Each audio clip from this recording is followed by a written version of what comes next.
From the arena to the front office, this is Scoreboard. This episode is powered by Swyftx, Australia's top-rated crypto exchange and proudly homegrown. Hi, it's Chris Titley, and on today's episode of Scoreboard, I'm joined by Bhavi Devchand. Bhavi, thank you so much for being part of this series. No worries, thanks for having me on, Chris. Bhavi, we're sitting here on the 14th of July, 2025, Monday morning. How's your Monday been so far? Yeah, it's been pretty chill. I'm over in Perth, so the week's only just getting started, but I'm pretty strict, if you like, with my Monday mornings. I try not to look at my phone for the first hour or two, and I get everything together. I'll do a good meditation, which is a habit which I've been pretty good at for a couple of years now. And I just feel like setting the week off well and really organised makes a big difference, because once the week gets going, I'm all over the place. Yeah, a couple of things I want to unpack there. The meditation, when did that start? And you said a couple of years, but how's it all been? Yeah, it's massive for me. So I probably first discovered meditation, it'd be almost 10 years ago now, due to cricket and me wanting to be better at cricket. And a lot of the time, the message I was consistently getting from coaches was, hey, you got all the skills, but there's just something missing when you go out in the middle. And I was struggling to play under pressure a fair bit, and came across this book called The Mindful Athlete by George Mumford.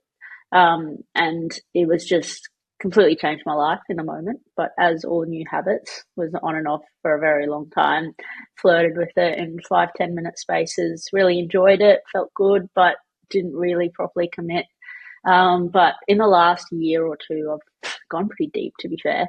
And the impact that it has on literally everything that I do, from just energy replenishment, from performance out in the middle, well-being.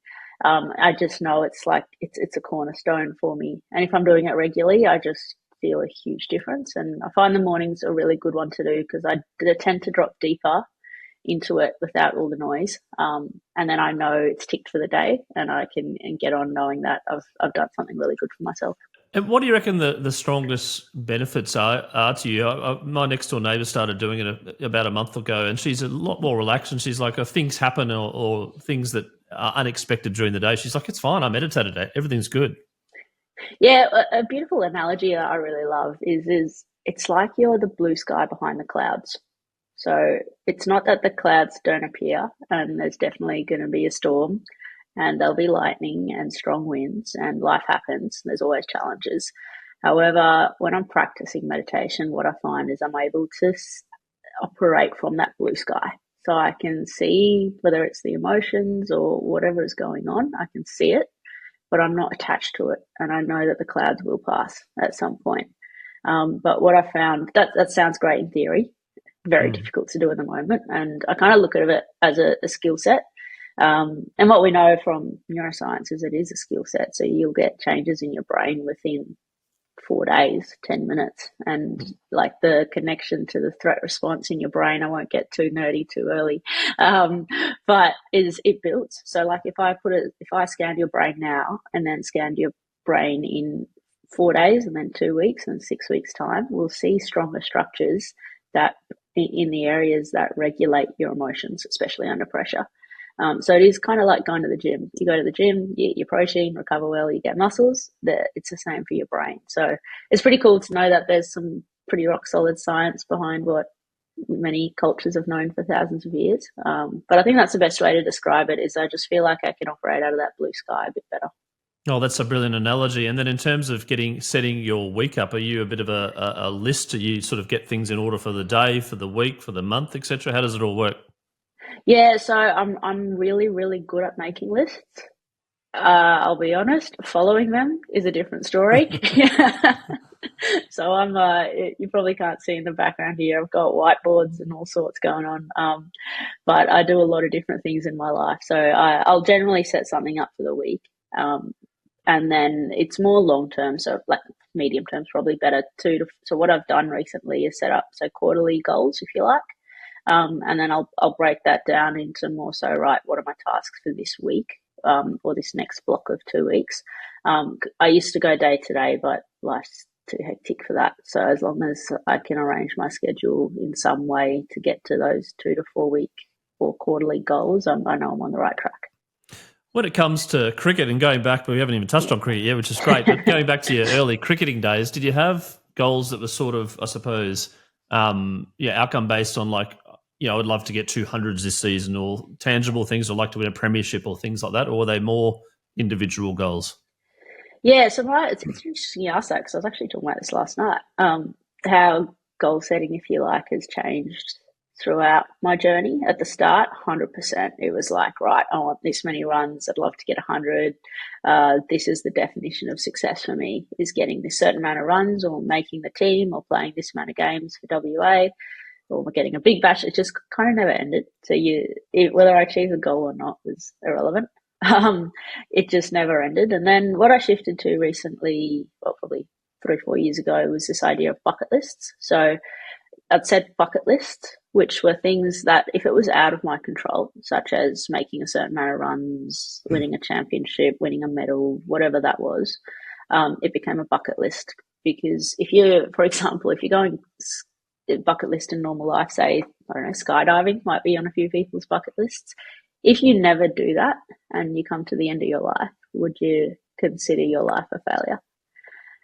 Probably not, but it would be really nice to do. So that was like the external goals where I don't have control. So they'd be separate. So goals were things that were 100% in my control, such as hit 3 times this week, go to the gym this amount, to complete these running sessions. And then bucket lists with the big picture dream. Like, I think it's really important to dream and have these bucket lists to go after.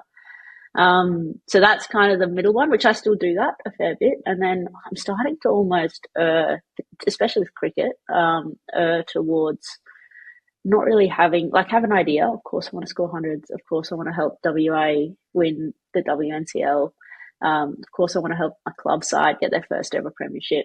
But it's more kind of the concept of the infinite game. I'm not sure if you've heard of that concept. Simon Sinek wrote a book called The Infinite Game, and it's almost like I just want to be as present as I possibly can. So can I actually, and finding joy in that. And I actually it kind of ties into the meditation practice, finding joy in, hey, this ball that I'm going to face, I'm actually never going to face this ball ever again. Like, every single ball, however many tens of thousands or maybe hundreds of thousands of balls I've faced in my career, using cricket as an analogy, of course, it applies to all different areas of life. Like, I'm actually never going to face this ball again, and finding joy in, can I be so present that I'm not a quarter of a second early? Because if I'm a quarter of a second early, I'm going to miss hit it. And it is so small that you can't actually consciously think through it. You have to feel your way through it. And that becomes a lot of fun. Like, it's a challenge, with all the distractions, but that's like the goal. And I'll end up somewhere. Don't know where that's going to be. But I know that I give myself a pretty good chance by taking that approach. Just on the batting mindset, has the batting mindset for you changed over time? Have you changed as a batter? Because a lot of people talk about finding your comfort zone and finding what you're good at and doubling down on it, etc. In regards to like when you were 19 to where you are now, is your batting changed at all? Yeah, I've been through all the phases in terms of trying to be, because I am quite small, I'm 5'3" and not very strong. So I was kind of put in as technically good top order batter, 50 over cricket, not really going to play much T20.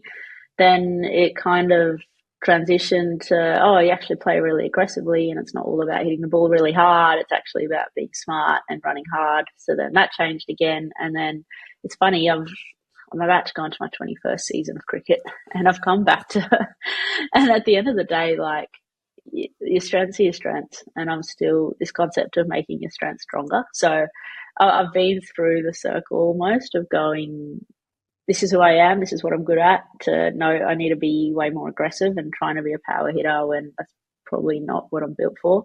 And now I've kind of come full circle and going, right, I'm still good at these things. Let's just get better at them, and trust that basic skill set is good enough, really. And your relationship with cricket, again, you've gone through the cycles of batting, but the relationship with cricket on the field and off the field, what's the connection with cricket to you? Yeah, it's huge. So, it's like, I played a whole lot of sports early teens, if you like. Cricket was the one that I was better at, and I think there were just less girls playing if you compare it to Hockey, really challenging to get into. Cricket, I kind of got lucky too in that I grew at the game. So it wasn't a full-time thing when I first started playing, but it certainly is now. And that had challenges too. So the challenges that came with cricket becoming a profession, it did change it a lot. So it became something that I did because I loved it, and it was something to avoid doing my homework. To now, this is work really, and you're there all the time. The joy is really hard. It's really challenging because it becomes work. And as you probably know, in a variety of things, you start out in something because you're super passionate about it, but there are elements of it that become work, if you like. And I hated calling cricket work, and I still don't. I'll never say I'm going to work. It just doesn't sit right with me. But the challenges were real because if you don't perform, it's not just about pride or disappointment, but there's a financial aspect to that. And if you go a level deeper, it's your social aspect because all of my friends are my teammates. And if I don't get picked, am I going to see them that often?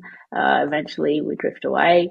And then it actually goes even deeper. And this happened to me, and I know I'm not the only one. There's many, many women and men out there that it becomes your identity. You become the cricketer. So you go to family events, you go to social events. Oh, how's the cricket going? Oh, she's a cricketer. And then in the back of it's at a very subconscious level. You're not out there facing the ball thinking, who am I?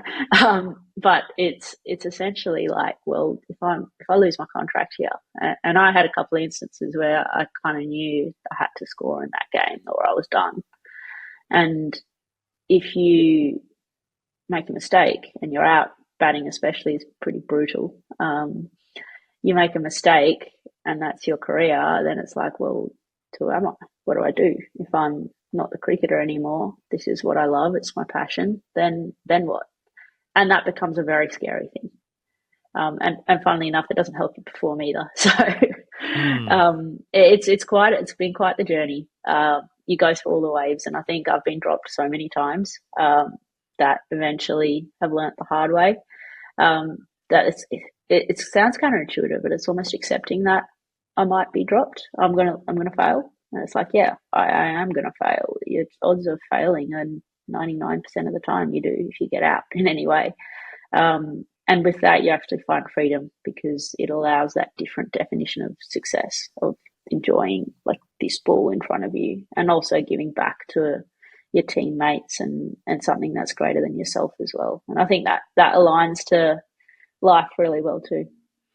You mentioned just then about enjoyment. I mean, being professional, there's obviously parts where you might get a duck and you might lose your contract, and that's not overly enjoyable.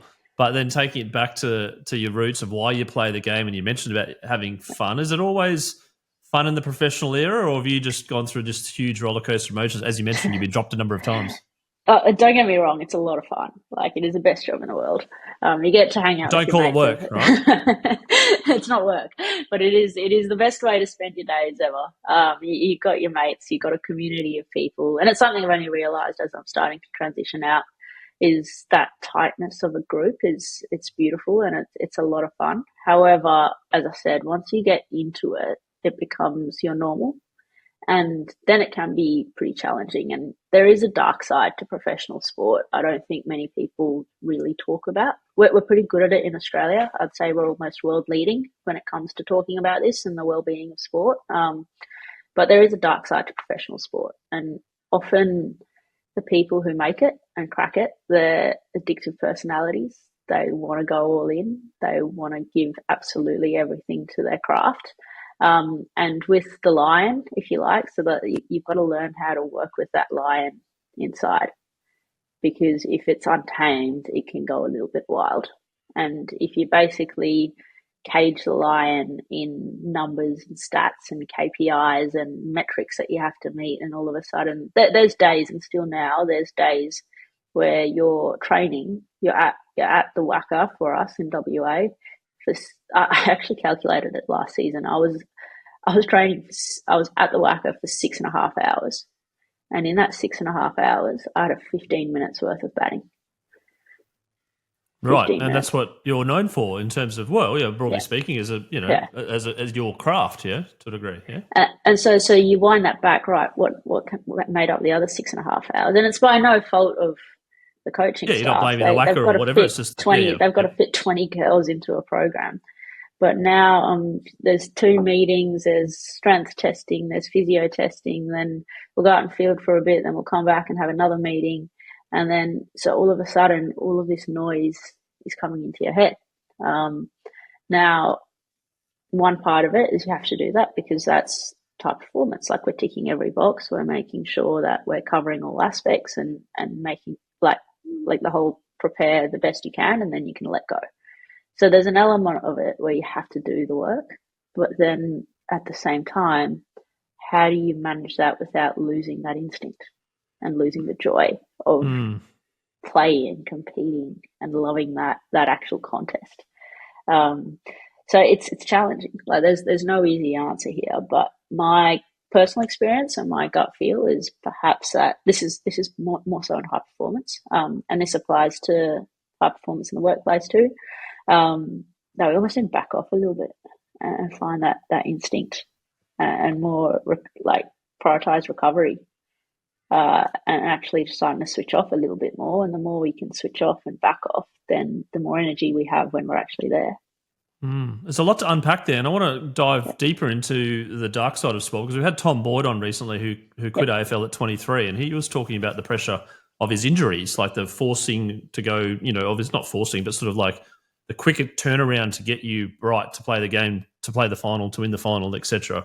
Whereas a normal person wouldn't get back on the field that quickly per se, and is advocating for Mental Health Week in the AFL. But then also I want to touch on a point you said around about plan B and it being scary and not being plan A in regards to your life and how that balance, which we can talk about for a while, I reckon, in terms of all in versus, it's okay, there's a plan B and I'm okay with plan B. But some people might go, no, there's no plan B.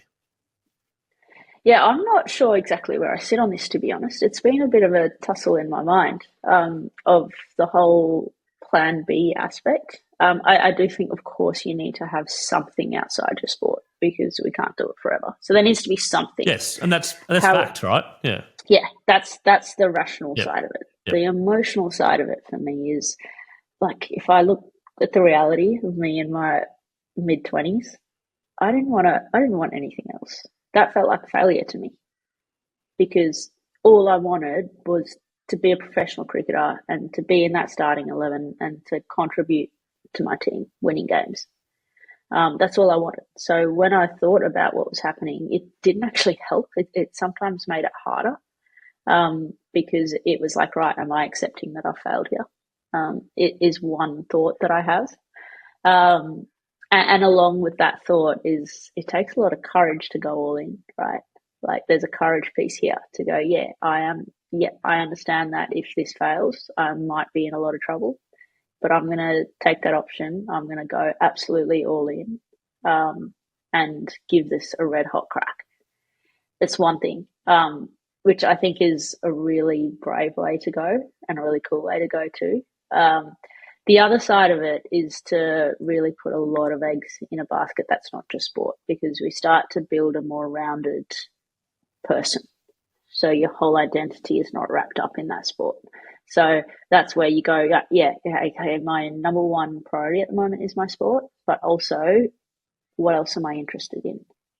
Who else am I interested in? What other impact can I have in the world? How can I serve otherwise?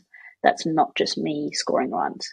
And I also think that's a really healthy way to go. So I don't know if I've answered your question at all there. But I don't think anyone can answer the question, to be honest. I'm just keen to get your thoughts and views on it. And through this process, you've started having chats with people and inspiring people through your own podcast. I'd love to explore how that began and the purpose and the why. Yeah, so the Inside Edge podcast, or the Inside Edge project, is the business I run, and the podcast started like many podcasts as I'm trapped in Melbourne during COVID and don't have a whole lot else to do, but I had this passion, and it was actually Nicole Bolton, who was a opening batter for Australia a few years ago now. But we used to get on pretty well and talk about all things mental game and well-being. And she speaks pretty openly about it. She was the first guest on the podcast. She went through some pretty tough mental health periods in her life, and it ended up pretty much ending her career. She just couldn't really cope with the pressures, and I was helping her through that period, and she basically convinced me. She's like, "Mate, you've got it all. Some of the things you're talking about are so far ahead of where a lot of high performance programs are at. You should talk about this more. And you love listening to podcasts. Why don't you start one?" So she kind of egged me on. And she's like, "I'll be your first guest." And we got it rolling. So essentially, the inside edge concept, bit of a play on words with the inside edge in cricket. But it comes from the idea that we're so stuck in chasing things outside of us as the next edge. So whether it's the next, as I mentioned before, it's okay, the next, let's get our GPS data, let's get our strength scores and physio. Okay, now like the next thing is always more technology, more data, which is clouding our minds. And from an individual point of view, even if you achieve your goal, we're thinking that the happiness or fulfillment is coming in the next thing. So it's that hedonic treadmill, it's known as, or the if and then. So if I get the car, then I'll be happy. If I get the house, then I'll be happy. And it just never ends. And I found myself stuck in that for sure. I also found myself drowning in the noise in high performance environments. And then also was doing a lot of research, learning, started studying psychology. Also probably more impactful for me was going into the Eastern side of things, and that's where meditation came up. You've got all these ancient philosophies that talk about presence, and actually it's already in here. So it's I love the line, performance should be an expression of who you are, not the definition of who you are. And what does that mean? So the expression of me, well, I need to be more rather than do more. So we think we need to do more, but I need to just be present, be what feels authentic to me. And I'm not sure you can always put words to it, but I'm sure you, Chris, could, that feeling where you just know you're in your space that feels authentic to you. You're inspired by it. You're buzzing. You feel safe as well. So the people around you make you feel valued, make you feel safe to be the complete authentic version of yourself. The performance that emerges on the other side of that is like huge. And there's actually a lot of really good data to support that. So this isn't just a philosophy. There's some really good science to support all of this. Yet in a lot of high performance environments, we're searching that outside edge. So the Inside Edge project is all about how do we just create a conversation. As long as there's a conversation, I don't know all the answers, but as long as there's a conversation happening that's going, hey, how can we start to dial it back towards instinct, towards the human side of performance, really, that storytelling aspect of bringing people together, the instinct side of it. And so, you know what, we don't have numbers for everything. It's the old line, not everything that counts can be counted. And trying to bring that conversation back up again, I suppose, is the whole idea of the Inside Edge project. And through the podcast, had a lot of conversations with centered around cricketers, started to venture into different areas. I've got a particular focus over in India. It's pretty close to my heart, just my background, and they're just so far behind where Australia is in terms of where they are in this space and well-being and mental health as well. So we interview athletes, coaches. I'm about to launch a new season that's actually going into more experts in this field, and trying to help athletes rather than just hearing athlete stories, which is a very important component, I think. Also getting more like there's so many brilliant minds out there that are talking about this, that have done research on it, or even some monks and spiritual leaders. And you listen to them speak, you're like, okay, you're speaking about something I've never heard of before, but wow, that sounds like when I'm in flow state. and it's starting to bring all of this kind of together. Yeah, it's fascinating you talked about connection and then conversation. There are a couple of things which I love in life. And as AI and all these sort of, gaming and all these things that are entering the world for kids these days, it comes back to a little bit of dopamine hit by having a good chat with someone. And storytelling, like it's pretty simple, and networking and friendship, etc. It comes back to the back to the actual core human being, as opposed to getting ChatGPT to do something for you, which goes, "Hey, yeah, I did it. It's easy." Sort of a bit of a cheat sheet. I'm curious to know where sort of mindfulness and gratefulness kicks in. Do you smell your coffee every day? Do you feel it? Do you are you present? And also in terms of gratefulness, where does that picture in your brain as well? Yeah, massive. I've actually that's probably where I started about 10 years ago when I remember I was consistently missing out on teams and I was getting into a darker place. Which looking back seems ridiculous because I had so many good things in my life. But at the time you don't really see it. All I saw was that the Big Bash, Women's Big Bash had started and I wasn't getting picked. And that was the end of the world to me.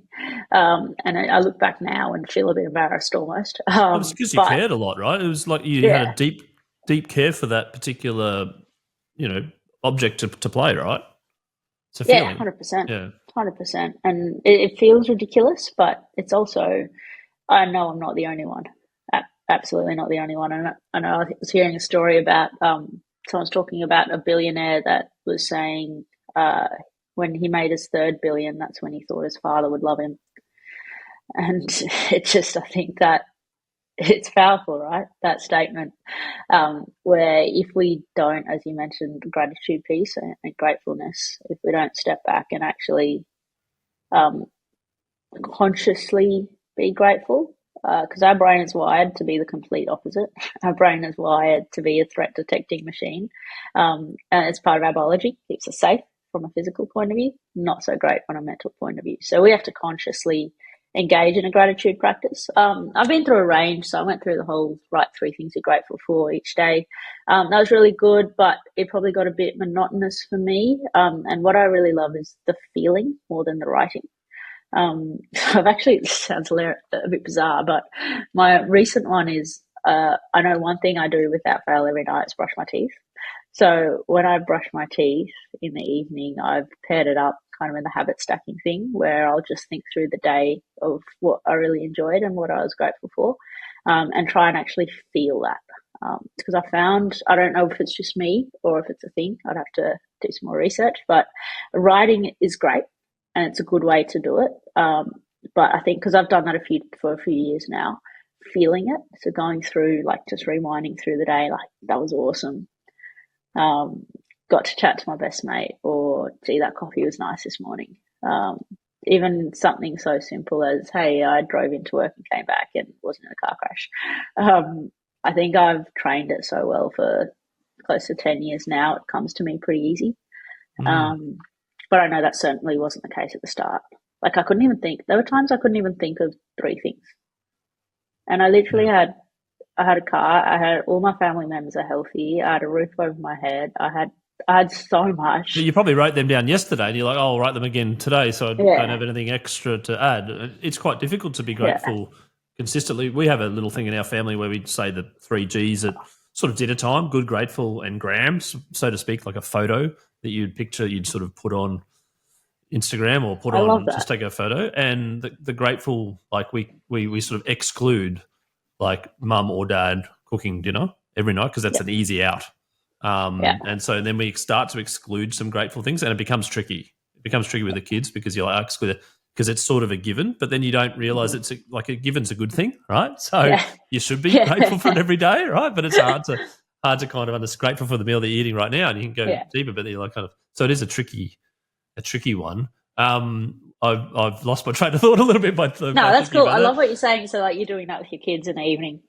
Yeah. Oh, that's awesome. Yep. And then you said also you obsessed a little bit with high performance.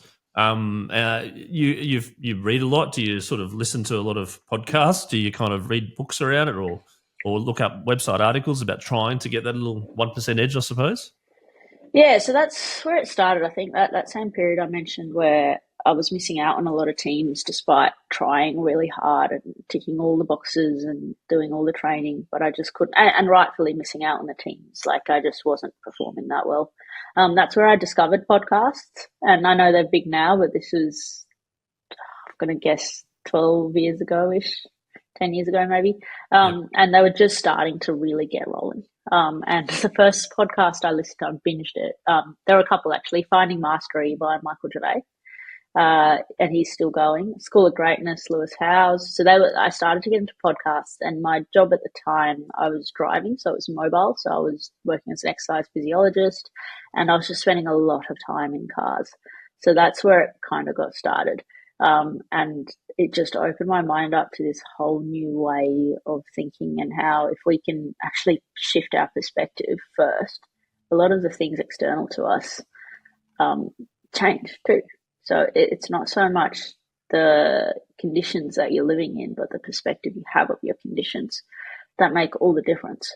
And that's gone, like the depth I've gone into that concept over the years. Now working in behavioral science as well is pretty cool. So that's where it kind of started. I did read a few books back then. I'm not a big reader now. I'll listen to a lot of audiobooks. I suppose I do read. It's just a different way of doing it. So audiobooks, podcasts, they're probably my main two.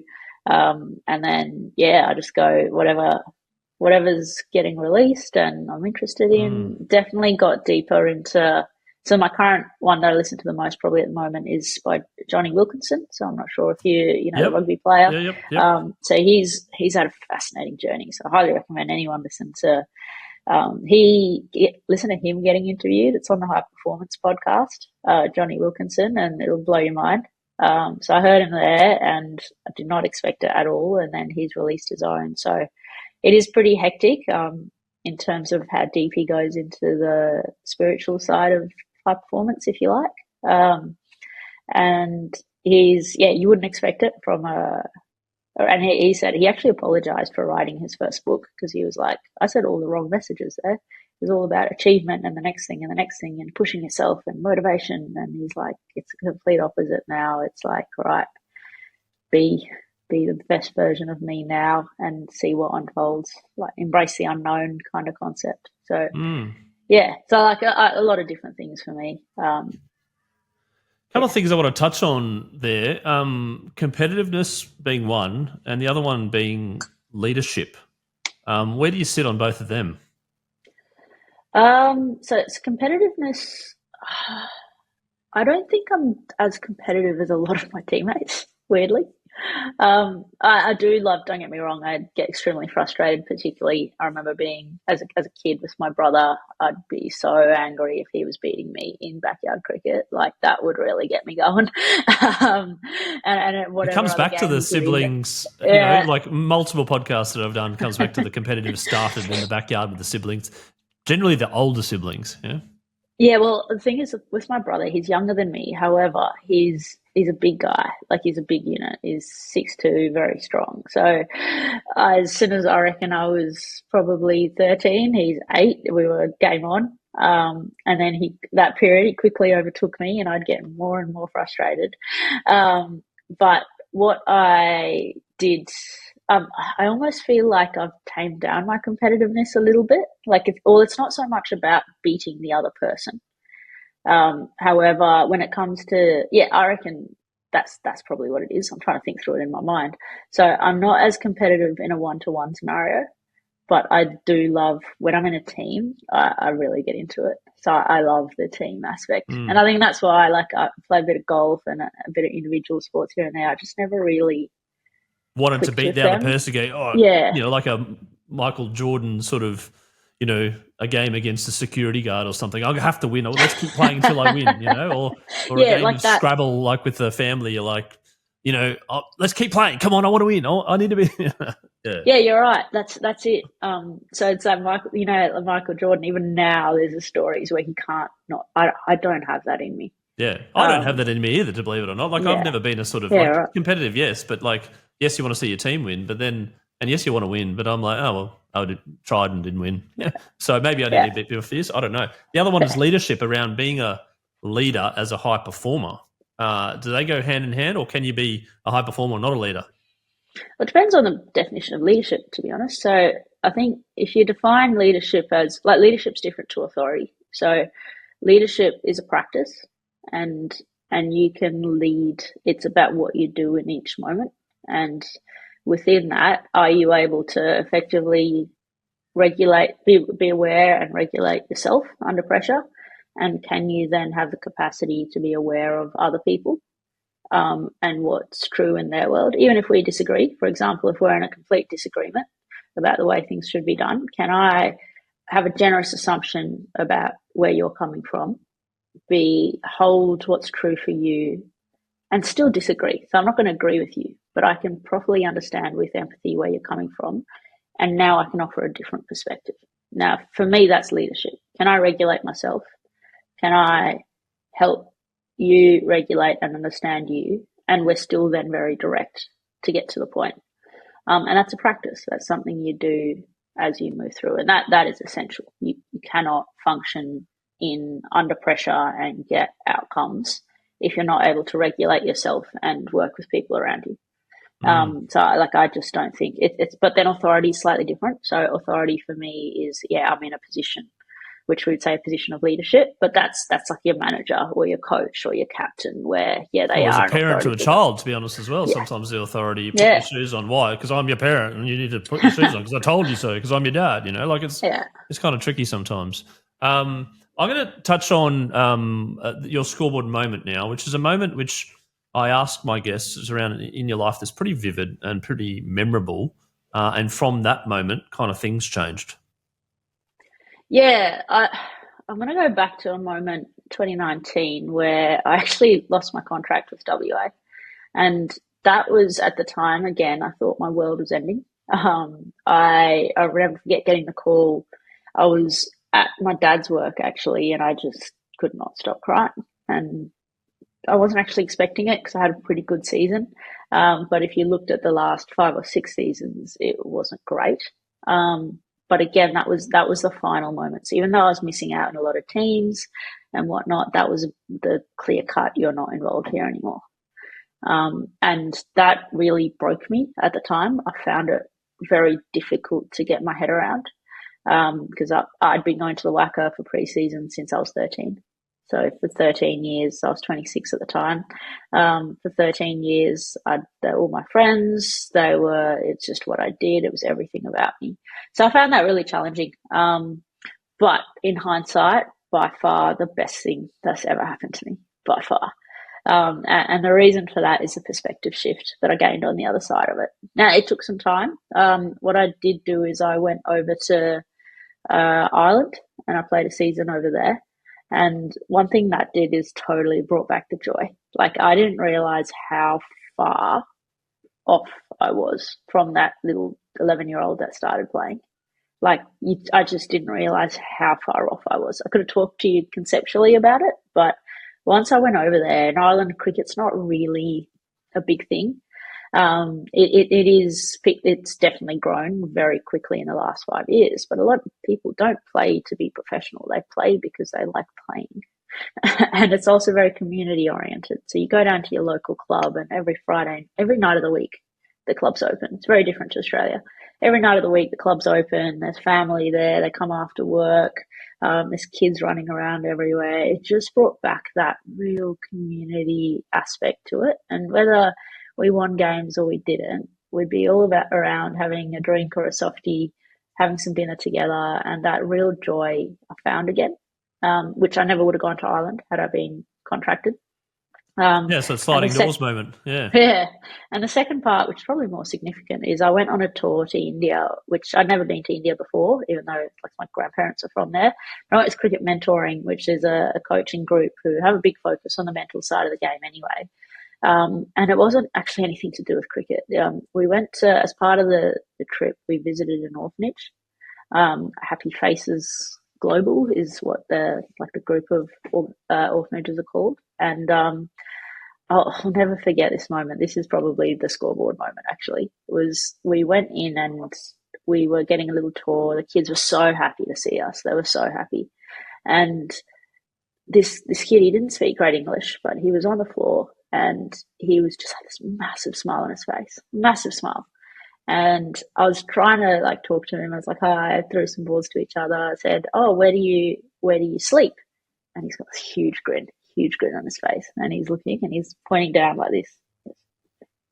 And I was crouching on the floor because it was so dirty. I didn't even want to sit down. And then I was like, oh, he probably doesn't understand me. All good. And I was like, well, where do you eat? Like, where do you eat? And then big smile on his face, and he goes, and then I've gone, okay, he has no idea. Yeah. I go, where do you sleep? Like, putting my hands on my head, and where do you sleep? And again, he's lit up, and he looks up, and you see these really thin, dusty mattresses that were stored on these shelves, and he points up. I was like, wait, he understands exactly what I'm saying here. And this guy and the orphanage wasn't for kids whose parents had passed away. It was actually that their parents were alive, but they were completely incapable of dealing with them. So whether it was drugs, prostitute, homelessness. So they knew their parents were alive, but either they'd voluntarily given them up, or this charity had come in and given them. Taken them, yeah. And he was the happiest 8-year-old in the whole world. And I didn't even want to crouch on the floor. I didn't even want to sit on the floor where he got to eat, sleep, learn, but all of the above. And he was so happy.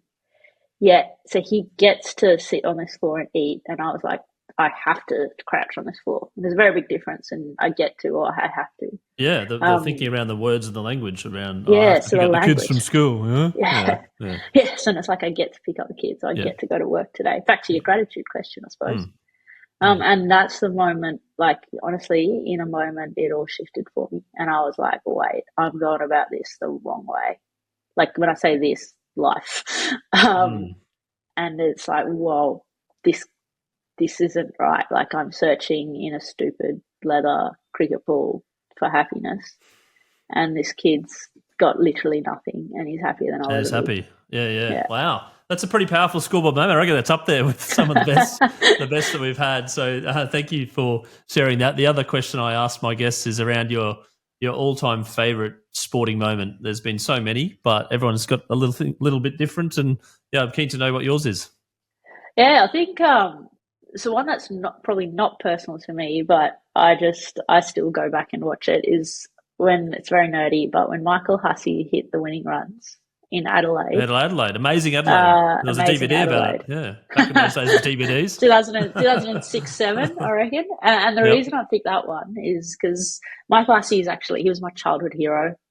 He's from the same area in Perth that I'm from, so he grew up just the next suburb. We played at the same club, the same district, same state. His journey was one where he grinded. He also got dropped out of the WA team. 2 years later, he's playing for Australia at 31, I think he was. Yep. And then the whole story around that, it's my childhood, and I think a lot of people in Australia, that team with Ponting, Hayden Langer,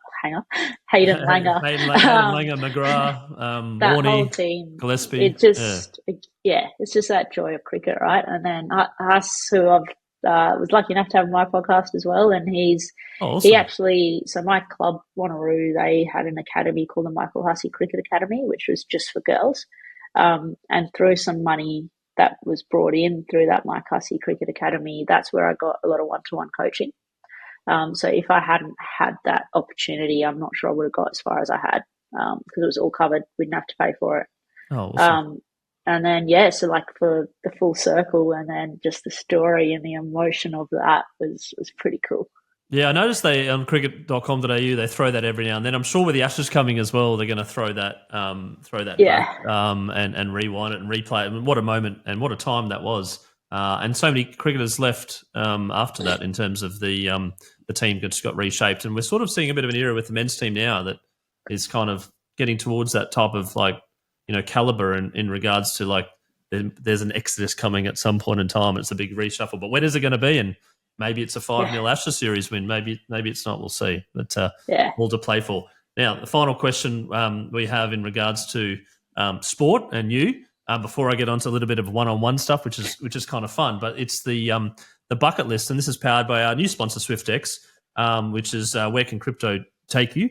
They've got over 1.1 million users across Australia and New Zealand. And the bucket list, we've talked about your bucket list at the podcast already, but not the sporting event bucket list. So I'm keen to understand what sporting event you haven't been to yet that you would love to attend. Massive one for me is the Olympics. and I'm hoping to get across there as part of a team as well. You've got two options here. We've got 28 in LA, or you come visit us in Brisbane in 32. In Brisbane, yeah, 32, and I believe it's India making a pretty strong bid for 2036 too. So okay, three options. There's a lot going on in this space. Yeah. Yep. Why the Olympics? I think, again, it comes back to that storytelling, isn't it? It's just something powerful about it. I think the scarcity of it every 4 years is one part. And it's just the emotion, the story, the varied sports. It's just something that I think everyone in the world just gets around. Yeah, no, for sure. Now, I'm going to finish off with a bit of fun. I'm going to throw some questions at you. You have to pick one or the other, option A or option B. I'm going to start by, and this is going to be an interesting one because I think I might know the answer, but we'll see. Do you prefer to watch? This is watch, not play. Do you prefer to watch tennis or cricket? Actually, it's tighter than you think. I'm going to go cricket just because there's tennis floating around all at the moment, and tennis is a very good participation sport, but also spectator sport. So cricket's the winner. Now, would you prefer to watch a BBL game or women's BBL game or a test match? Long form or short form? Yes, the long form is the winner. I would say it's like red ball versus white ball, I suppose is another way of putting it. Yep. You're a red ball person. So am I, by the way. Bit of an older generation, but also love the Big Bash as well, but don't get me wrong. But test cricket it is. Now, you had to pick one subscription service, Netflix or Spotify. You can't do both. Oh, that's challenging. I'm going to go Spotify. Because of the ebooks and the podcasts, etc. Yep. Yeah, and Spotify's actually just got a video format too. So. There you go. There you go. Maybe they merge together. Spotflix. There you go. Now traveling. One destination: New York or Paris. Ooh, Paris. Paris. You been to either or both? I've been to both, actually. Yeah. There you go. All right, this one: Brisbane or Adelaide. Oh, that's a tough one. Brizzy. Oh, thank you. Yeah, calm down. It's 1-1 now. Adelaide first and Brisbane second. But yeah, there's no all of it's great. But a long lunch with friends or a long run with friends? Lunch. Yes, I'm in that camp too. Are you a crypto person or an equities person? I'm actually a bit of both.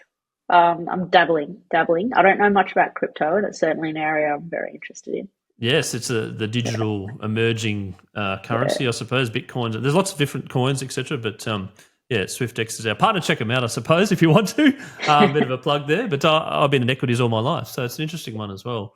And one final question. Okay, this is not to do with you per se, but it's some advice that you can give to a younger sports person now in their teens that wants to be a professional athlete, whether it's down the cricket path or other sports. What's some piece of advice that you can give to them now living in 2025?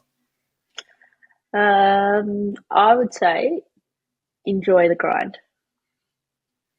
Behind the scenes is a fair bit of grind, and you need to enjoy that as well, don't you? That's the joy. That's the process. That's where the joy is found. And I actually said that to someone the other day she's batting, so only 14-year-old, getting very frustrated, just not scoring runs. It's like, if you find joy in scoring 50s, it's going to be a long, difficult game. So enjoy so that's the process. Reward that they want to get to enjoy the reward, but the process along the way, enjoy the grind. That's a really good, simple piece of advice that I think I should probably use to other people as well when they ask about what I've learnt from the podcast. So, Bhavi Devchand, thank you so much for being on Scoreboard and sharing your story and sharing some insights around the thinking on high performance, the ups and downs that you've gone through, the things that people can learn from your podcast, as well as this podcast, and they should subscribe to your podcast as well. Hoping to get some good future guests on. Looking forward to catching up, following your progress, and supporting you where I can. Thank you so much. All right, thanks, Chris, and I love everything that you're doing, and I hope it all goes really well for you.